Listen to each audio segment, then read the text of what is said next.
Hello everyone and welcome back once again. देखिए, हम class 12 की मैक्रो इकोनॉमिक्स में एग्रीगेट डिमांड और एग्रीगेट सप्लाई के जो कंपोनेंट्स हैं इनके बिहेवियर्स को स्टडी कर रहे हैं। आई होप कि जो एक सेशन लास्ट आपको प्रोवाइड किया गया था जिसमें हमने सेविंग्स फंक्शन और कंजम्पशन फंक्शन के पॉइंट ऑफ व्यू से हमने स्टडी किया, वो आपने बहुत अच्छे तरीके से समझा।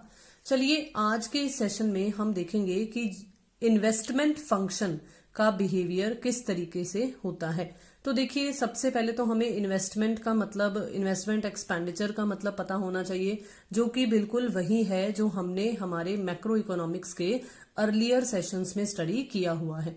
सो according to Peterson, investment expenditure includes expenditure for producers durable equipment, new construction and the change in inventories. मतलब इन शॉर्ट, जो एक इन्वेस्टर, जो एक प्रोड्यूसर कैपिटल गुड्स में इन्वेस्टमेंट करता है, जैसे प्लांट खरीदा है, मशीनरी खरीदी है, उन सब कंसेप्ट्स को हम इन्वेस्टमेंट एक्सपेंडिचर कहते हैं। It leads to an increment in the capital stock of producers. तो देखो, ये लाइन आपको इटसेल्फ क्लियर कर रही है कि इसीलिए, इसकी वजह से, इस तरीके के एक्सपेंडिचर्स करने की वजह से, अगर हम कोई नया इक्विपमेंट खरीद लें, अगर नई बिल्डिंग कोई कंस्ट्रक्ट करवा लें, या हमारी इन्वेंट्रीज में अगर कोई चेंज आ रहा है, मतलब जो करंट नेचर की होती हैं, अगर उसमें कोई चेंज आ रहा है, तो हम बेसिकली कहेंगे कि हमारा कैपिटल स्टॉक इंक्रीज हो रहा है, कैपिटल गुड्स हम खरीद रहे हैं। तो इसीलिए इसे कई बार sometimes it is termed as capital formation also, इसलिए कई बार इसे पूंजी का निर्माण भी कह दिया जाता है। आई होप कि ये मीनिंग आपको क्लियर है। चलिए, अब हम आगे बढ़ते हैं और देखते हैं कि ये इन्वेस्टमेंट होती कितने टाइप की है। देखो, केन्स के अकॉर्डिंगली, ये नाम आपको पहले भी जिक्र आया है, लॉर्ड केन्स। तो लॉर्ड केन्स के अकॉर्डिंगली इन्वेस्टमेंट जो है वो दो तरह की होती है। एक होती है इंड्यूस्ड इन्वेस्टमेंट और दूसरी होती है ऑटोनॉमस इन्वेस्टमेंट। चलिए, सबसे पहले देखते हैं कि ये इंड्यूस्ड इन्वेस्टमेंट क्या होती है। Induced investment, it is that investment which depends upon the level of income and profits in an economy. देखो, हम कितनी इन्वेस्टमेंट कर सकते हैं ये हमारी इनकम पर डिपेंड करता है। हम अपनी इनकम से अलग होना चाहेंगे या नहीं, हम अपनी इनकम को इन्वेस्ट करना चाहेंगे या नहीं, ये डिपेंड करता है कि हमें बदले में प्रॉफिट प्रोस्पेक्टिव्स कितने दिख रहे हैं। तो जैसे जैसे प्रॉफिट्स बढ़ते चले जाएंगे, जैसे जैसे हमें उनसे मिलने वाली इनकम, यहां पर जो बेसिकली इनकम है वो है कि बदले में हमें क्या मिल रहा है। तो अगर हमें ये लगेगा कि हम इन्वेस्टमेंट अगर करते हैं, हमें बदले में ज्यादा इनकम जनरेट हो रही है या ज्यादा प्रॉफिट्स जनरेट हो रहे हैं, तो वो आय और लाभ अगर हमें ज्यादा मिलता हुआ दिखेगा तो हम इन्वेस्टमेंट करेंगे। मतलब आप यहां पर सिंपली ये सोच सकते हो कि जैसे एक प्राइवेट सेक्टर होता है, यहां आपको हिंट प्रोवाइड भी किया गया है साइड में, जैसे एक प्राइवेट सेक्टर होता है, एक प्राइवेट प्लेयर, एक प्राइवेट सेक्टर इन्वेस्टमेंट तब करता है जब उसे बदले में ये पता लगे, ये उम्मीद आए कि हाँ, मुझे प्रॉफिट मिलेगा, मुझे मुनाफा होगा, मुझे यहां पर इन्वेस्टमेंट करनी चाहिए। तो इसलिए इंड्यूस्ड इन्वेस्टमेंट प्रेरित निवेश होता है, क्योंकि इस केस में प्रॉफिट्स अपने आप एक प्रेरणा के रूप में, एक हम कहेंगे अट्रैक्टिव फोर्स के केस में काम करते हैं, जिसके थ्रू एक इन्वेस्टर जो है वो अट्रैक्ट होता है और इन्वेस्टमेंट करता है। So there is a positive relation between induced investment and income, और वी कैन से प्रॉफिट्स। तो इसलिए ये कुछ इस तरीके का इन्वेस्टमेंट कर्व जो है वो उभर कर आता है in case of induced investment. अगर हम बात करें ऑटोनॉमस इन्वेस्टमेंट की, तो ये क्या है? देखो, इसे हिंदी में बोला जाता है स्वचालित निवेश। मतलब जिसमें आपको कोई फोर्स नहीं दिख रहा, जैसे ऊपर प्रॉफिट्स दिख रहे थे एक फोर्स, लेकिन इस केस में ऐसा कोई फोर्स नहीं है जिससे आपको कोई अट्रैक्टिव चीज पता लग रही है कि हाँ, मुझे बदले में ये मिलेगा तो मुझे इन्वेस्टमेंट करनी चाहिए। ये तो आपको इन्वेस्टमेंट करनी ही पड़ेगी। तो ये बेसिकली गवर्नमेंट सेक्टर के द्वारा की जाने वाली इन्वेस्टमेंट हम कह सकते हैं। रोड्स बनाना, डैम्स बनाना, ये तो गवर्नमेंट बनाएगी ही बनाएगी, चाहे उसे प्रॉफिट मार्जिन बढ़ता हुआ मतलब दिख रहा है बदले में या नहीं दिख रहा। तो सच investment is independent of the changes in the level of incomes. तो इसलिए इस तरह की जो इन्वेस्टमेंट्स होती हैं उनमें उनके साथ ये लेवल ऑफ इनकम्स का कोई भी लेना देना नहीं होता, लेवल ऑफ प्रॉफिट्स का कुछ भी लेना देना नहीं होता। It is not affected by the expected rate of profitability. उसमें प्रॉफिट की एक्सपेक्टेशन थी तो इसलिए पॉजिटिव रिलेशन था। अगर हमें ज्यादा एक्सपेक्टेशंस दिखेंगी तो हम ज्यादा इन्वेस्टमेंट्स करेंगे, लेकिन यहां पर ऐसा कोई कंसेप्ट नहीं है। इसीलिए यहां पर जो इन्वेस्टमेंट कर्व है वो पैरेलल टू OX एक्सिस है, क्योंकि इनकम लेवल का, प्रॉफिट की एक्सपेक्टेंसी का इस पर कोई भी असर नहीं हो रहा है। अब देखिए, अब हमने टाइप्स तो समझ ली कि इन्वेस्टमेंट्स कितने तरह की होती हैं बेसिकली लॉर्ड केन्स के अकॉर्डिंगली। अब समझना जरूरी है कौन कौन से डिफरेंट फैक्टर्स है या डिटर्मिनेंट्स हैं जो कि इन्वेस्टमेंट को इफेक्ट करते हैं, प्रभावित करते हैं। Basically there are 2 important factors. एक है मार्जिनल एफिशिएंसी ऑफ कैपिटल और दूसरा है रेट ऑफ इंटरेस्ट। देखिए, मार्जिनल एफिशिएंसी ऑफ कैपिटल क्या होता है? मार्जिनल हमने माइक्रो इकोनॉमिक्स में ये कंसेप्ट समझे हुए हैं कि मार्जिनल का मतलब क्या होता है। हमने जब ये प्रोपेंसिटी टू कंज्यूम और सेव वाला कंसेप्ट भी समझा है तब भी ये मार्जिनल वर्ड हमारे पास आया था। इसका मतलब होता है change.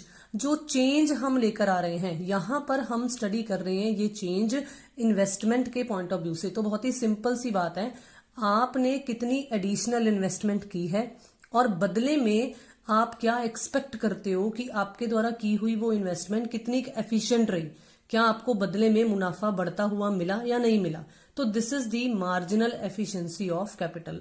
It is expected rate of return of an additional unit, जो आपने एडिशनल यूनिट और इन्वेस्टमेंट की ऑफ कैपिटल गुड्स। अभी अभी हमने पढ़ा कि इन्वेस्टमेंट जो है वो कैपिटल गुड्स से रिलेटेड एक टर्म है। तो इसलिए जो आपने एक्स्ट्रा और कैपिटल गुड्स में इन्वेस्टमेंट की ओवर इट्स कॉस्ट के ऊपर, कॉस्ट के कंपैरेटिवली आपको बदले में और क्या रिटर्न मिली, उसे हम मार्जिनल एफिशिएंसी ऑफ कैपिटल कहेंगे। In other words, it is the expected profitability from an additional unit of investment. बहुत ही सिंपल सा, जैसे फॉर एग्जाम्पल मान लो आपने कोई भी पर्टिकुलर कैपिटल गुड या कैपिटल एसेट जो है वो 20,000 रुपए में खरीदी। तो this is the supply price. ठीक है कि आपको कितना प्राइस से सप्लाई करना पड़ा ताकि आपने वो पर्टिकुलर कैपिटल एसेट खरीदी। मान लो कि हम सिर्फ यही सपोज कर चलते हैं कि हमने उसे 1 साल के लिए ही यूज किया, उसकी लाइफ 1 साल ही थी अगर, तो एनुअल यील्ड उससे हमें जो मिली वो सपोज करो मिली 2000। तो अब इसकी मार्जिनल एफिशिएंसी ऑफ कैपिटल कितनी होगी कि एनुअल यील्ड का मतलब होता है कि हमने उससे ऊपर कितने कमाए। 2000 न्यूमरेटर में, 20,000 डिनोमिनेटर में, मतलब annual yield divided by supply price multiply by 100। तो that particular percentage is your marginal efficiency of capital. अब देखो बहुत ही ध्यान से, हमने इस एग्जाम्पल में 2 टर्मिनोलॉजीज का यूज किया।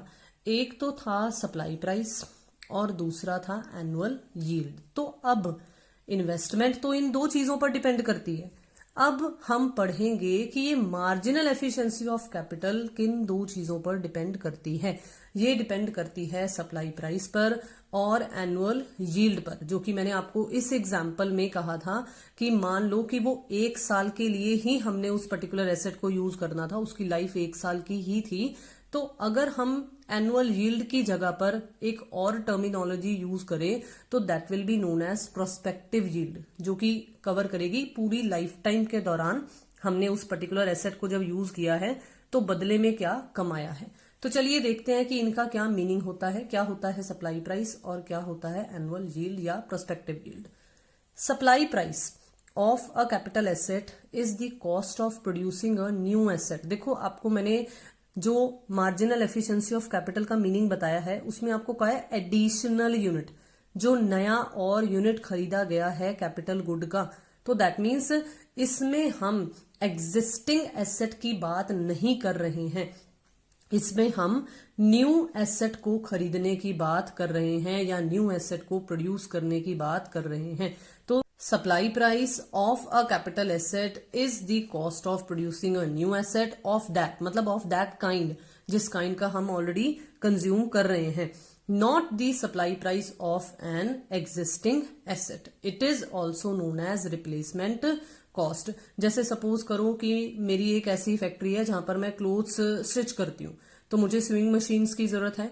मान लो एक स्विंग मशीन खराब हो गई, तो मैं उस पर्टिकुलर स्विंग मशीन को रिप्लेस करने के लिए उसके ही जैसी एक नई स्विंग मशीन लेकर आऊंगी। तो वो मैंने पुरानी वाली को नई वाली से रिप्लेस किया, तो that will be known as replacement cost. और नई वाली मैंने जितने की खरीदी वो बन गया उसका सप्लाई प्राइस। ठीक है, अब बात करते हैं प्रोस्पेक्टिव यील्ड की कि ये क्या होता है। तो prospective yield of an asset is the aggregate net return expected from it during its whole life. तो मैंने आपको अभी ये बात बता दी, हिंट दिया था कि पूरी लाइफ के दौरान हम जो उस पर्टिकुलर एसेट के बदले में रिटर्न एक्सपेक्ट करते होते हैं, तो उस टोटल नेट रिटर्न को, एग्रीगेट रिटर्न को हम क्या बोलेंगे, प्रोस्पेक्टिव यील्ड। तो देखो अब यहां पर एक सोचने वाली बात यह है कि एक इन्वेस्टर जो है वो क्या सोचकर इन्वेस्टमेंट करे कि वो कितनी इन्वेस्टमेंट करे या कितना सप्लाई प्राइस उसे खर्च करना चाहिए, कितनी रिप्लेसमेंट कॉस्ट उसे बियर करनी चाहिए ताकि वो मैक्सिमम से मैक्सिमम प्रोस्पेक्टिव यील्ड कमा सके। तो ये देखो यहाँ पर बहुत ही सिंपल सा एक क्राइटेरिया आपको बता रखा है जो कि एक जनरल रूल है। देखो बिजनेस में जो भी बिजनेसमैन ने डिसीजन लेने होते हैं वो फ्यूचर के रिगार्डिंग लेने होते हैं, और फ्यूचर होता है भाई अनसर्टेन। तो इसलिए कोई एक रूल ऑफ थंब नहीं है, लेकिन हाँ ये जरूर कहा जा सकता है कि as future is uncertain so a businessman makes estimations. तो इसलिए एस्टिमेशंस किया जाता है कि एस्टिमेट लगाया जाता है कि अगर मैं एक पर्टिकुलर सप्लाई प्राइस बियर करता हूं या खर्च करता हूं तो मुझे बदले में कितनी प्रोस्पेक्टिव यील्ड मिल सकती है। तो on the basis of these estimations और particular marginal efficiency of capitals निकाली जाती हैं और इन्वेस्टमेंट डिसीजंस लिए जाते हैं। चलिए अब समझते हैं दूसरा पहलू, दूसरा factor which was rate of interest. तो हमने ये नाम देखा था, तो ये क्या होता है। देखो it is the cost of making an investment. हमें पता है कि इंटरेस्ट क्या है। इंटरेस्ट एक ऐसा वर्ड है जो बेसिकली बोरोइंग्स के साथ जुड़ा हुआ होता है कि अगर हम किसी से उधार लेते हैं तो हमें बदले में जब उसकी प्रिंसिपल अमाउंट की पेमेंट करनी होती है तो हमें साथ में ब्याज भी पे करना पड़ता होता है।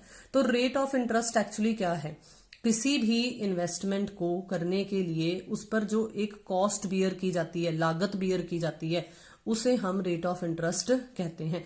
अब देखो if the money required to make investment is borrowed, अगर हम जो इन्वेस्टमेंट कर रहे हैं, जो कैपिटल गुड खरीद रहे हैं, उस कैपिटल गुड को खरीदने के लिए जो पैसा चाहिए, पेमेंट करने के लिए जो पैसा चाहिए, अगर हम उसे बोरो करते हैं तो हमें उस बोरोइंग्स पर क्या पे करना पड़ता है, इंटरेस्ट। ठीक है, तो ये लागत बन गई। ऑन दी अदर हैंड, दूसरे साइड अगर if an investor employees his own funds, मतलब किसी से बोरो नहीं किया, बोरोइंग्स नहीं की, अगर आप अपने पास ही जो पैसा जमा है उसका इस्तेमाल कर रहे हो, तो देखो बहुत ही सिंपल सा केस है, देन ही और she is deprived of the interest or return which could have been earned if he has invested his money in any other या another investment avenue।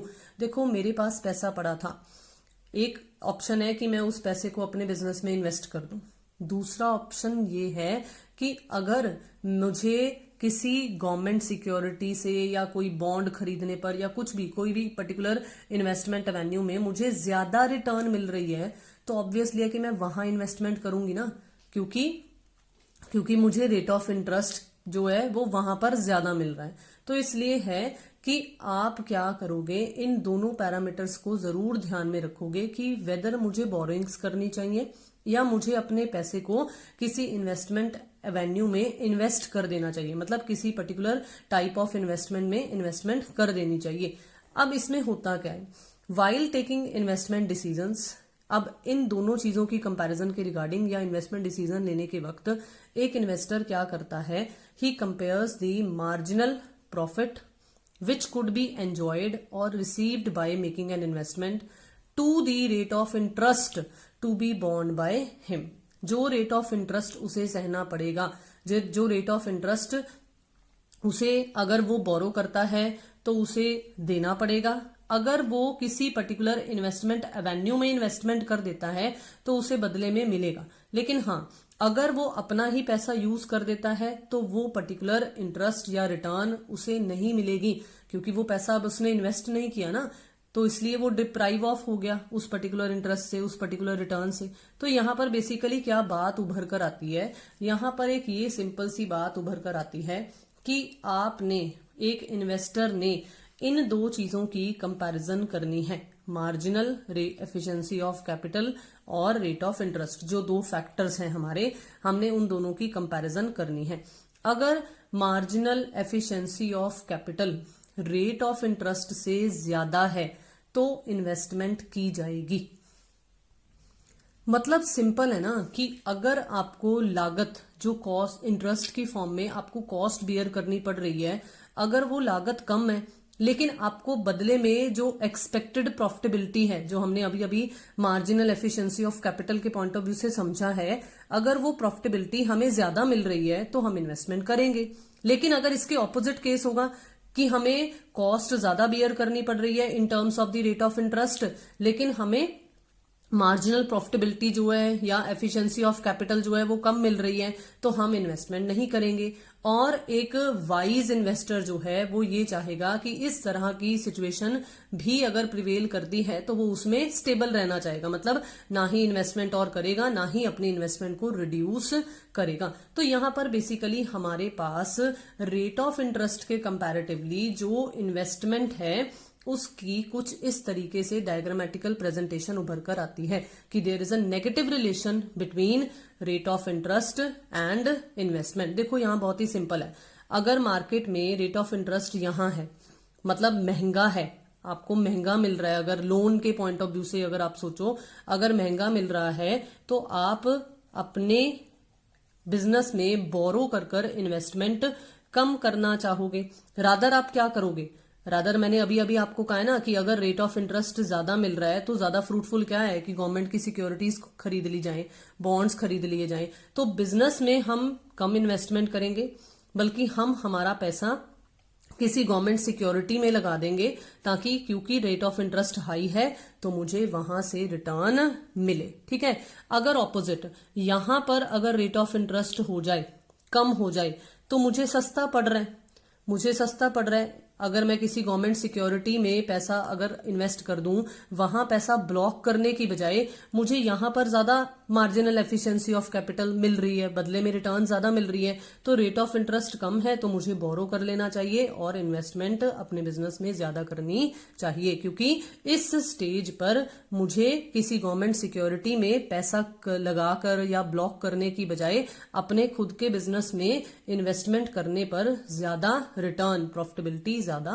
मिल रही है। तो यहां पर हमारा ये पर्टिकुलर सेशन कंप्लीट होता है, जिसमें हमने बेसिकली इन्वेस्टमेंट फंक्शन को अच्छे से समझा कि किस तरीके से ये बिहेव करता है। आई होप कि आज का ये सेशन भी आपको बहुत अच्छे तरीके से समझ में आया। तो फिर से once again I would like to request you, kindly channel के साथ बने रहिए, सब्सक्राइब कर लीजिए अगर आपने अभी तक नहीं किया है। वीडियोस को शेयर करना, लाइक करना और अपने व्यूज कमेंट बॉक्स में शेयर करना बिल्कुल मत भूलिए। चलिए मिलते हैं नेक्स्ट सेशन में, तब तक के लिए bye bye, take care, thank you so much and have a nice day.